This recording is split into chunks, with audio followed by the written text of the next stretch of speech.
All right, let's jump right in. We're going to talk about one of the most powerful, but maybe most overlooked forces in all of human history.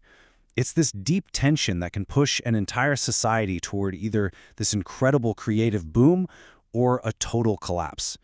And it all kicks off with a really personal question. You know that feeling, right? Of having to put on a mask, of basically splitting yourself in two. It's something we all do. We're constantly navigating this divide between who we really feel we are on the inside and who we think we have to be just to get by. And this slide just nails that split. Over on the left, you've got your public self. It's a performance, it's about survival. And on the right, the private self. That's where things feel real, authentic, meaningful. But here's the big, kind of crazy idea. What if this internal tug of war isn't just happening inside your head? What if it's the secret engine driving history itself? That's the core concept we're going to unpack. We're taking that very personal, internal feeling and scaling it all the way up to a massive force that can shape entire civilizations. So when you look at a whole society, this split creates two very different kinds of identity. First, you've got what we can call a natural identity. It just grows out of how people actually live their lives. It's flexible, it's messy, it's real. But then you have an imposed identity. This is a rigid, top-down script that demands everybody perform a certain role, or else. And here's the crucial claim from the theory we're looking at, which is called the Brain Kinematics Model. It argues that this constant battle, this fight between our natural, organic selves and a rigid, imposed identity, it's not just a personal problem. It's one of the most powerful engines of historical change. Okay, so let's see where this goes. What happens when that gap, that strain between the two identities, stops being something individuals deal with and instead becomes the default setting for an entire society? The theory gives this a name, structural dual I. Basically, it's when living a double life becomes the norm for everybody. The whole society turns into a giant pressure cooker, and you can hear the lid rattling. The social fabric is stretched like a rubber band, tighter and tighter, almost to its breaking point. And the consequences of this are huge. People just start censoring themselves automatically. Everyone becomes hyper-aware of what everyone else is thinking, constantly scanning for threats. We even start policing ourselves, with shame and guilt, and the end result, a society just soaked in distrust. All that pressure, building and building, it can't be held in forever. It has to go somewhere. And when it finally lets loose, it can cause history to swing wildly from one extreme to another, like a giant, unstoppable pendulum. This slide shows what the theory calls the overshoot cycle, and it's a pretty radical way to rethink political conflict. It suggests that these big swings aren't really about ideology. They're about releasing unbearable strain. So, follow the arrows. A modernist push for super-fast change can make people feel a loss of dignity, right? So you get a rebound, a pushback toward traditionalism. But if that becomes too rigid, too suffocating, and blocks the future, the pressure builds again, and it rebounds right back, sometimes with a real vengeance. So when that societal pressure cooker is about to blow its lid, all that pent-up energy has to escape. And as it turns out, there are two main release valves.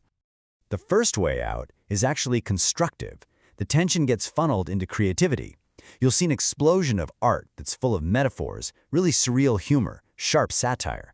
It's like the society is trying to process all its stress through art and innovation. But the second path, that one's destructive.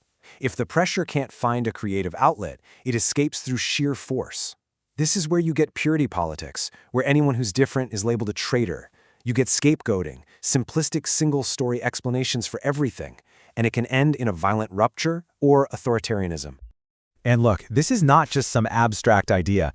The model suggests that this exact pattern of identity strain is a key factor in major conflicts happening all over the planet right now. So the source highlights these examples, and it's really important to say not as moral equivalents, but as different places where you can see the same deep mechanics at play.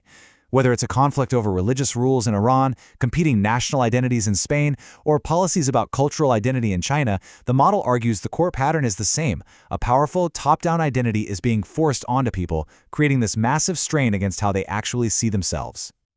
Okay, so how can we tell if a society is getting close to one of these breaking points?